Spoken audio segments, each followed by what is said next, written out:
Good morning, students. Hope all of you are fine at your homes. In the last session, we understood what is communication.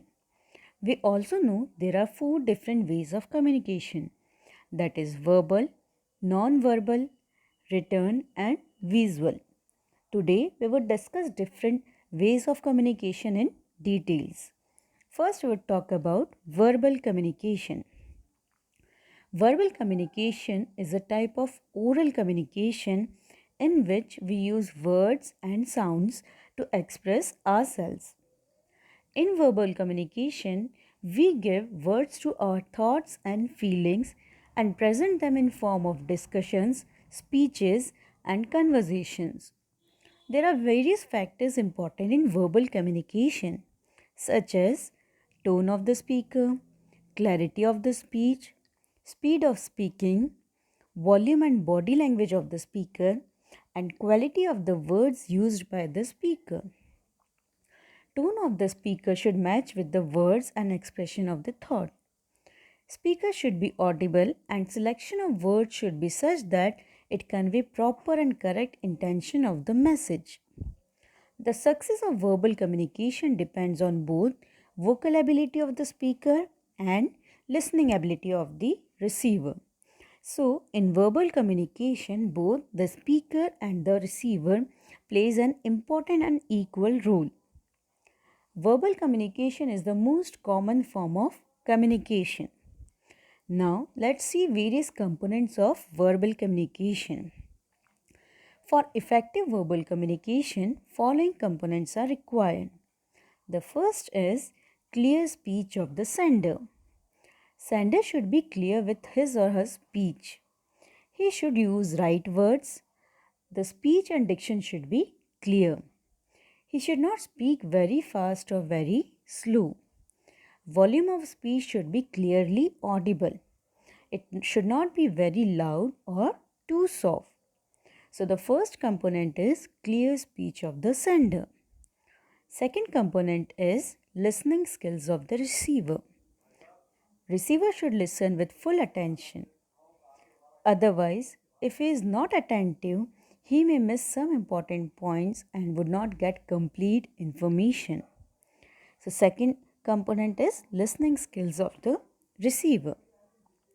Third component is common and fluent language. Language of communication should be such that both sender and receiver can understand it. The flow of words should not be broken. Pauses should be proper and broken sentences should not be there. That means there should be a common language between the receiver and the sentence, and the language should be fluent without any unnecessary pauses. The fourth component is comprehension. The receiver should comprehend the message in the same form as desired by the sender. That means when the receiver is decoding the message, it should be same as intended by the sender. Now we know the components of verbal communication. Next, we would move to the types of verbal communication. There are basically four different types of verbal communication. The first is intrapersonal communication. It is the conversation that we have with ourselves. That means sometime when we talk to ourselves, it is called as intrapersonal communication. Mostly when we are thinking about something, when we are to make decision for something, or when we have to decide on something, we talk to ourselves, and that is called as intrapersonal communication. In this communication, we juggle roles between sender and receiver among ourselves. Sometimes we act as a sender and sometimes we act as the receiver. So such a communication in which we are talking to ourselves is called as intrapersonal communication. Second is interpersonal communication. It is between two individuals. It is a one-to-one conversation between two persons. Alternately, sender and receiver exchange their roles. For example, when you are talking to your friend, that communication is a interpersonal communication. When you are speaking, your friend is listening, and when he or she is speaking, you are listening. So both of you play the role of sender and receiver. This one-to-one conversation is called as interpersonal communication. Third is small group communication. Communication in which more than two people are involved is called as small group communication. Here, the maximum number of people is small enough to allow all the participants to interact and converse with each other. For example, when you're talking in a group with your friends, everyone of you is expressing their thoughts, you are discussing about something, everyone is speaking and others are listening. So such a communication in a small group is called as small group communication. For example, board meetings, team meetings or the department meetings. These are example of small group communication. The fourth is public communication or public speaking. It occurs when one individual addresses a large gathering of people. For example, public speeches. When a leader or a person addresses a large gathering and all the other people are listening to one person, it is called as public communication or public speaking. Now we would see advantages of verbal communication. These are some of the advantages of verbal communication. The first is convey our message easily and quickly. Second, quick and immediate response from the audience. Third, promotes a secure exchange of ideas. Fourth, sender can update his speech according to responses he gets from the audience. Fifth, it is cheaper way of communication. Sixth, it may have powerful impact on the listeners. Apart from these advantages, there are some disadvantages of verbal communication. These disadvantages are the lingual and cultural differences of the speaker and listener may result in miscommunication. That is, if there is difference in language, means sender speaking in a language that receiver cannot understand, or if sender speaks something which means totally different in receiver's culture, it can cause miscommunication. For example, if the sender is speaking in French and the receiver cannot understand French, then that communication is miscommunication. Second disadvantage is it has no legal validity. Third, it is not suitable for lengthy messages. Fourth, if sender is using confusing or complicated words, receiver may not understand them. So, these were the advantages and disadvantages of verbal communication. Now, move to the next type of communication, that is non-verbal communication. It is the communication which does not use any words or sounds to convey our message. Instead, body language, facial expressions, hand movements, gestures, and general behavior are used to send a message. For example, a smile, a wink, or a wave are a form of non-verbal communication. All this communication are without use of oral or written language. For example, when you see some of your friend, you just wave your hand to say hi. This is a non-verbal communication. Apart from that, your mother easily recognize when you're sad or happy by simply looking at your face. That is again a non-verbal communication. Would see components of non-verbal communication. These are the components of non-verbal communication: body language, facial expressions, hand movements and gestures, proximity of position, eye contact, and appropriate voice tone. We would understand them one by one.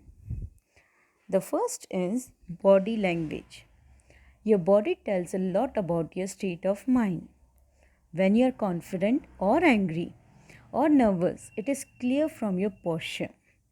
When you stand up tall and straight, it shows self assurance, authority, and energy. And when you stand with lowered head and drooping shoulders, It shows insecurity or lack of confidence. So, body language plays a great role during the communication. Second is facial expressions. Facial expressions clearly tells about our emotions and feelings.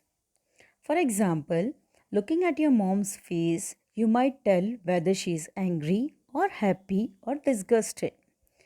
In a communication, facial expression must match the message that we want to convey. The third is hand movements and gestures. Gesture is physical movement that helps express an idea, opinion, or emotion. Your hand movements should match your message, otherwise, it may confuse the listeners. For example, if I say there are two little boys and I show three fingers, it may confuse my listeners. Also, we should avoid some distracting acts during the conversation, such as finger pointing, scratching, tapping on some object, tapping with feet, playing with hair, and twisting the rings. The fourth is proximity of position. It means persons positioning and their space in relation to others. For example, if some person is standing close to another person, that means there is healthy relation. How closely we sit or stand next to someone tells a relation and interaction with others, and it is called as proximity of position. Fifth is eye contact. Eye contact communicate one's level of involvement and interest in communication. It also shows confidence of the speaker. So, when we are talking to someone, there should be proper eye contact. But the duration of eye contact is also crucial. A longer duration, that is 3 to 4 seconds of eye contact, means staring. On the same way, a shorter, that means less than 1 second, is eye dart. So both have negative impact, which conveys insecurity, anxiety, or evasion. So whenever we are talking to someone, either in group or one-to-one conversation, there should be proper eye contact. The sixth is appropriate voice tone. Some words said in different tones convey different meanings, as voice tone, pausing pace, volume, pitch, articulation, etc. convey emotions and meanings, attitude, and impact. So, the voice tone that we are using for talking, it should be appropriate and it should match with the content of our communication. Next, we would see importance of non-verbal communication. It is more important and critical because even while speaking, that is, even while we are having a verbal communication, then also our body language and voice tone plays an important role. Professor Albert of University of California, Los Angeles in 1970 proved that during personal communication, non-verbal communication conveys 93% and verbal communication conveys only 7% of the message. Also, of the 93% of non-verbal communication, 55% is of body language and 38% is of voice tone. So you can see clearly how important non-verbal communication is because it comprises 93% of the entire communication and it is extremely important. Now, seeing to the importance of non-verbal communication, now we should move to the advantages of non-verbal communication. The first advantage is non-verbal cues are easy to give. Second, time is not wasted in this. Third, even illiterate people can pick up the message and the message is conveyed through the expressions and body language. But there are some disadvantages also. The disadvantages are long and detailed message cannot be communicated. Second, it might become difficult for some people to understand. Hope you have understood the difference between verbal and non-verbal communication. Now move to the third type of communication, that is visual communication. It is a type of communication where message is conveyed through pictures, signboards, diagrams, charts, etc. That is through any visual medium. Means these are the mediums looking at which we can understand the message. There are some components of visual communication that make visual communication possible. These are objects, models, pictures, drawings, graph, maps, signboards, and instruction symbols. I am sure most of these things you had seen and you had used. We'll see them one by one quickly. The first is objects. Sometimes actual objects are used to demonstrate the things. For example, in a science subject, many times your teacher might have shown during some experiments like filtration, in which he had used the objects. The actual objects are used here. For example, the funnel, the filter paper, etc. So here actual objects are the part of non-verbal communication and the visual communication. The second is models. Sometimes instead of actual objects, working models are used to demonstrate some processes. For example, model of solar system or human skeleton are used to demonstrate the things. Here, instead of actual objects, the miniatures or models are used in communication. The third is pictures. Pictures are used to show some places or conditions. For example, many of us have not seen the Eiffel Tower of Paris in actual, but we have seen in pictures. Similarly, in newspapers also, so many pictures are there to demonstrate the things. For example, to show the impact of floods or earthquakes. The fourth is drawings. Drawings are used to explain some concepts or illustrations. For example, to explain the process of water cycle or the digestive system, we use drawings. Through the drawings, you can express a lot of things. Apart from these diagrams, we use drawings to express our thoughts, the condition of our mind, our thoughts, feelings, etc. conveyed through the drawings. The fifth is graphs. Graphs or charts are used to show the patterns or comparisons. It is also used to show the relationship of data and helps in making the decisions. For example, to compare the rainfall in various months, we use the graph. Also, it is used to make certain decisions. Looking at the graph, we can make certain decisions. The sixth is maps. Maps are used to depict the geographical details of a place. Using maps, we can depict different geographical information such as density of forest, rainfall, population, etc. Nowadays, we are using many apps which use maps to show the direction to a place. We are using Google Map, we are using different applications to find the direction of a place. Seventh is signboards. Signboards are used on the roads or some other places like bus stand or other places to show the direction.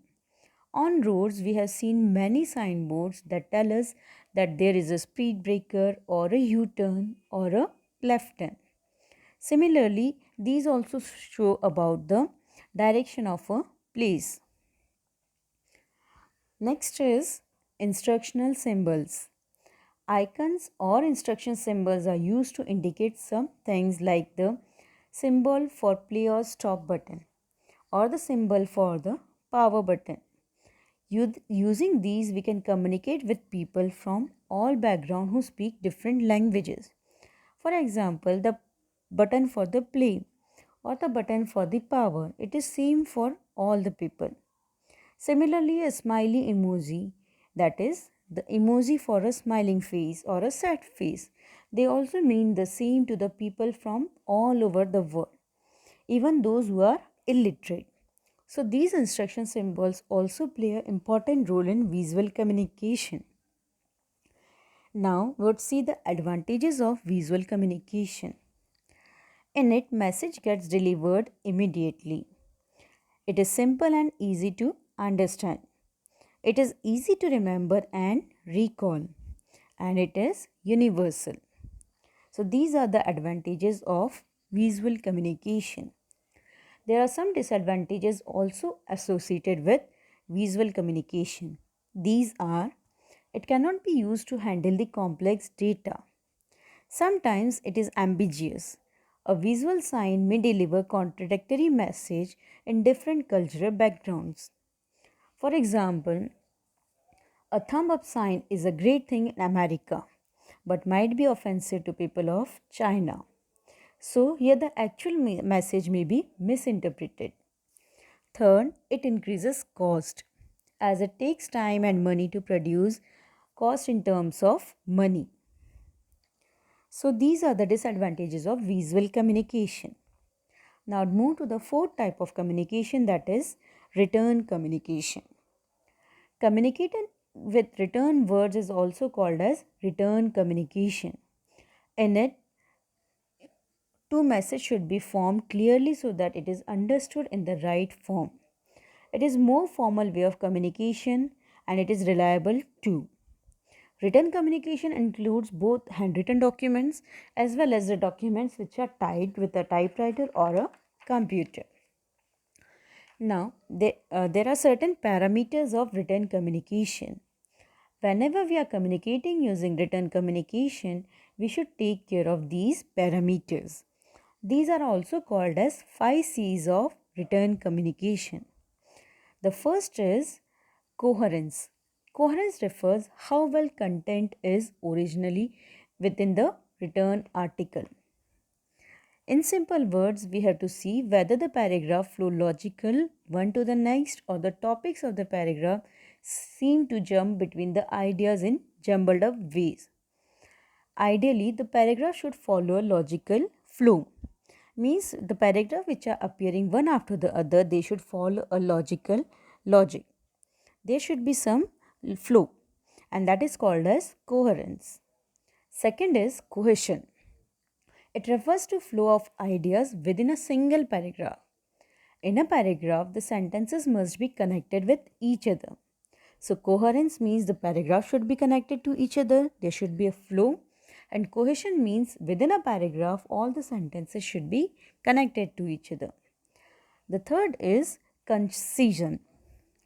It refers to how briefly writer is able to discuss the required points without including unnecessary or redundant details. It means how concise write-up is. The concision means the speaker or the writer should be include the things which are necessary only. Unnecessary things should not be included. The fourth is clarity. It refers to how clearly words of a sentence support the writer's idea. That is, the choice of the word should be in support of the message. The message should be clear from the sentences and from the document.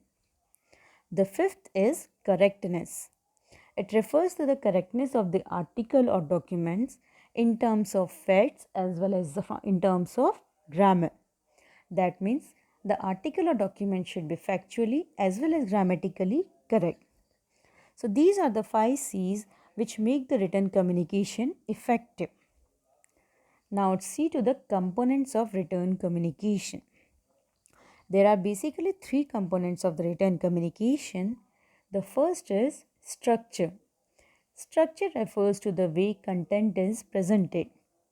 The structure should be such that the thoughts and intention of the writer should be conveyed to the reader clearly, easily, and correctly. So, the structure of the written document should be easy and clear. In it, one paragraph should talk about one idea only. If the idea changes, paragraph should also change. Paragraph should not be too long or too short. The second component is style. It refers to how the content is presented. Sentences should be simple, short, and straightforward. Style refers to writing style of the sentences. The third is content. Content refers to main content of the document. It should be keeping in mind the purpose of the document and the age background of the readers. That means the content should be written by the writer such that looking into the view the background of the readers and the age of the readers. It should avoid any controversy and confusion. Modern age electronic communication, that is email, blogs, website, etc., uses written as well as visual communication. Written communication is a formal way of communication used in professional and business communication. It is the most reliable one also. So now we should move to the advantages of written communication. The first is it is permanent means of communication. So it is useful for maintaining the records. Second is it is more precise. Third, it provides ready records and references. Fourth, it can be used as legal documents as it provides valid records. But there are some disadvantages also. The disadvantages of written communication are it is comparatively costly as it includes cost of stationery and manpower employed in writing or typing and delivering of the documents. Second, in it instant clarification is not possible because immediate response is not possible. There will be some delay in time for delivering, reading, and answering the message. Third, it is time consuming. It is comparatively time consuming as it takes more time to write than speak. Also, encoding and sending the message also takes time. The fourth is it includes additional workload. More paperwork and typing burden is involved in this. So, it includes additional workload. I hope you understood all the four types of communication, their advantages and disadvantages. I am giving you a PDF that contains the outline of all these points. Another PDF has some exercises that you have to solve in your classwork copy. So, all the best. Thank you. Happy learning.